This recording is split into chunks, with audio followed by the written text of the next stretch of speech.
আসসালামু আলাইকুম। অবশেষে ডক্টর মিজানুর রহমান আজাহারির তাফসিরুল কোরআন মাহফিলে অংশগ্রহণ করতে পেরেছি, আলহামদুলিল্লাহ। কিছুদিন আগে থেকে শুনে আসছি আমাদের চাঁপাইনবাবগঞ্জে মিজানুর রহমান আজাহারি সাহেব আসবেন। তো আজকে 22 তারিখ চাঁপাইনবাবগঞ্জে তিনি আসবেন, তাই জন্য আমরা রওনা দিলাম তার তাফসিরুল কোরআন মাহফিলে অংশগ্রহণ করার জন্য। রাস্তায় যাওয়ার পথে এত দূর থেকে নিরাপত্তা ব্যবস্থা পালন করা হচ্ছে যেটা বলার বাইরে। এই মাহফিলে আগামী 2 দিন থেকে লোক আসা শুরু করেছে, আলহামদুলিল্লাহ। আজকে আমরা রওনা দিলাম, তার কারণ হচ্ছে মূলত আমাদের বাসা থেকে তেমন একটা দূরে নয়, প্রায় 20 থেকে 25 কিলো রাস্তা হবে। তবে এখানে আমাদের নামিয়ে দিল, তার কারণ হচ্ছে এখান থেকে কোনো রকমের গাড়ি ঘোড়া তারা যেতে দিবে না। তার কারণ হচ্ছে এখানে অনেক যানজটের সৃষ্টি হতে পারে, তাই জন্য আমরা হেঁটেই রওনা দিলাম। তো এখানে দেখতে পাচ্ছেন 8 নম্বর মহিলা প্যান্ডেল, আর এই প্যান্ডেলগুলো 12 থেকে 13টি করা হয়েছে। আর এই প্যান্ডেলগুলোতে মহিলারা এলইডির মাধ্যমে তাফসিরুল কুরআন মাহফিল শুনবেন। তার কারণ হচ্ছে বড় যে প্যান্ডেলটি রয়েছে সেটি সম্পূর্ণ পুরুষের জন্য। আমরা প্রায় এখানে বেলা 11টার দিকে আসলাম।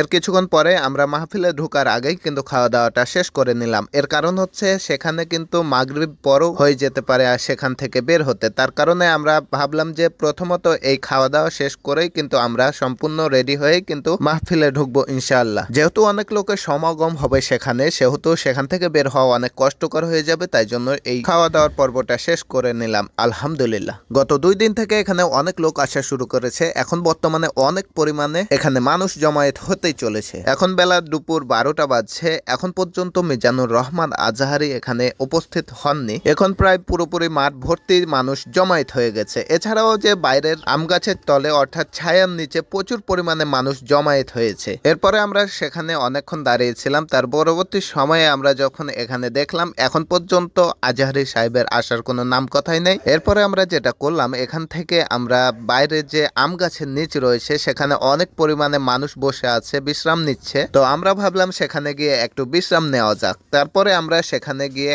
অনেকক্ষণ ধরে বসার পরবর্তী সময়ে ডক্টর মিজানুর রহমান আজহারি সাহেব আসতে চলেছেন। তো নিরাপত্তার জন্য রাস্তাগুলো ক্লিয়ার করছেন। এর কিছুক্ষণ পরেই ডক্টর মিজানুর রহমান আজহারি সাহেব হেলিকপ্টারের মাধ্যমে প্রায় দুপুর 2:40 দিকে এখানে এসে পৌঁছান। মূলত যে স্থানে তিনি অবতরণ করেছেন সেই স্থানটি প্যান্ডেল থেকে একটু দূরে। তো সেখান থেকে নামার পরবর্তী সময়ে স্টেজে আসার পরে এত পরিমাণ মানুষ দেখে আমি অবাক হলাম। আসলে সেখানে ভিডিও করার জন্য আমরা সেখানে গিয়েছিলাম। সেখান থেকে এসে আমরা পরবর্তী সময়ে সামনে যে বসবো সেটার সুযোগও পাইনি। যেহেতু চাঁপাইনবাবগঞ্জে দীর্ঘদিন যাবৎ তাফসিরুল কুরআন মাহফিলকে অফ করা হয়েছিল, সেহেতু এখানে অনেক পরিমাণে মুসল্লি জড়ো হয়েছে। তো এখানে বর্তমানে এত পরিমাণে মুসল্লি জমায়েত হয়েছে যেটা আমার দেখা মতে এর আগে কখনোই আমি এত মানুষ দেখিনি। তো এই মাহফিলে অংশগ্রহণ করতে পেরেছি, আলহামদুলিল্লাহ। আরেকটি বিষয় হচ্ছে আমরা যখন ড্রোন দিয়ে মানুষ দেখছিলাম তখন যে বিষয়টি হচ্ছে এখানে যে মূল প্যান্ডেলটা রয়েছে এছাড়াও যে বাইরে আম গাছগুলো রয়েছে সেই